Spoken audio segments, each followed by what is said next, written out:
في الفترة الأخيرة في مصر البلوجر نويل اللي هو بيرقص ويطلع شعره فجأة اللي هو ده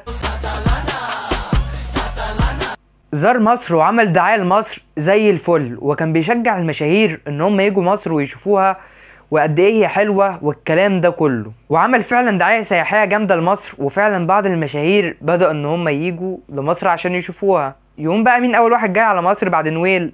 عمنا ياسين جنكيز. وهو ده بقى موضوع الفيديو بتاعنا النهارده. بس قبل ما نبدأ ما تنسوش اللايك والسبسكرايب والشير، ويلا نشوف ايه الحكاية. ياسين جنكيز اتشهر برقصة كرشه وخفة دمه، والموضوع فعلا جاب معاه وبقى بيعمل دعاية وبيتصور مع المشاهير كمان. تعالوا نشوف الموضوع بشوية تفاصيل اكتر شوية. اتشهر بلقب ابو كرش وبقى معروف في كل مكان بسبب الفيديوهات اللي كان بينزلها على التيك توك وانتشرت فجأة، وهي انه يرقص ويهز كرشه على اغنية دوم دوم ياس ياس قدام الاكل زي كده بالظبط.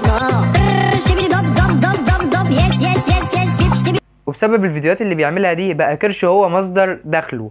وعلى فكرة مش بتريق لان دي الحقيقة، فعلا قدر فعلا يحقق شهرة كبيرة ويتصور مع المشاهير، والناس عرفته واستلطفته وبقى بيحبوه وبيتصوروا معاه في كل مكان. وبدأ انه ينزل فيديوهات وهو بيرقص بكرشه في شهر 3 2021 زي كده برضه. وفي فترة قليلة جدا الناس اعجبت بيه لدرجة انه بقى واجهة اعلامية للمطاعم المشهورة في بلده تركيا. وللحظة اللي انا بكلمكم فيها دي بيتابعوا اكتر من 14 مليون واحد على التيك توك. المهم بقى عم ياسين نشر على الانستجرام عنده وقالوا ان هو في مصر. مين بقى اللي استقبله اول واحد في المطار؟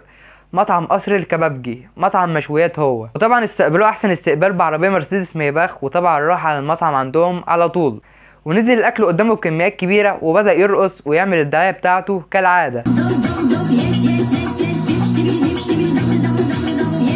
وخد عندك بقى مطاعم تانية كتير وكله استغله بقى عاوز يعمل دعاية لنفسه، محل حلويات وحاجات تانية كتير، واللي يديله بقى فلوس مقابل ان هو يعمل له دعاية، والاكل كمان طبعا على حسابهم وكل ده.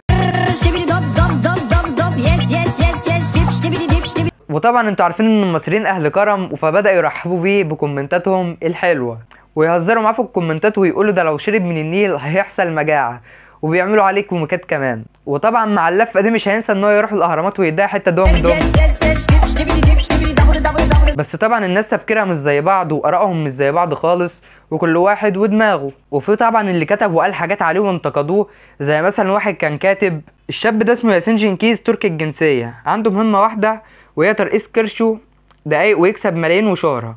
وصل مصر وخطفوا طبعا مطعم شهير وعمل له وليمه وتصوير وتسويق. وتخيل بعد ما نصرف على اولادنا ويتحرق دمنا عليهم ونشحت عشانهم غير خناقاتنا في الشغل وحرقه الدم والضغط، ويجي واحد زي ده يبقى قدام ولادنا ليه الصيت والغنى والاحتفال بيه كمان، وكل ده عشان هزة كرش. واللي شفتوه قدامكم ده كانت حاجه بسيطه من ضمن حاجات كتيره اتقالت عليه. وناس كتير قعدت تقول بدل الفلوس اللي انتوا تدفعوها في التفاهات دي ممكن ان انتوا تتبرعوا بيها للغلابه، او تعملوا عروض كويسه والناس تستفاد ومنها منفعه للناس ودعايه ليكم. وزي ما قلنا طبعا ان الناس ارائها مختلفه عن بعض، اكتب لنا رايك في الكومنتات ايه. ومن مده طلعوا اشاعات ان هو مات، بس طلع ونفى الكلام ده بهزة كرشه.